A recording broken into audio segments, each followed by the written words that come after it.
Një incident shqetësues është shënuar gjatë një fluturimi nga Gjeneva drejt Prishtinës, ku një pasagjer shqiptar nga Kosova ka tentuar të hapë derën e avionit në mes të udhëtimit, duke shkaktuar panik te udhëtarët. Ngjarja ka ndodhur në ajër, ndërsa sipas dëshmitarëve i riu ka bërë përpjekje përsëritore për të hapur derën e emergjencës. Reagimi i shpejt i pasagjerëve dhe ekipazhit ka qenë vendimtar për të parandaluar pasojat.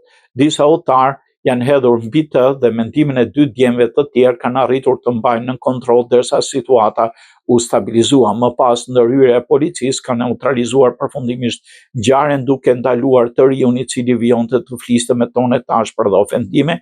Deri tani nuk ka informacione zyrtare mbi arsyet e veprimit të tij. Autoritetet kanë nisur hetimet dhe pritet ndaj personit të ngrihen akuza për sjellje të rrezikshme në bord që përbën një shkelje serioze të sigurisë ajrore.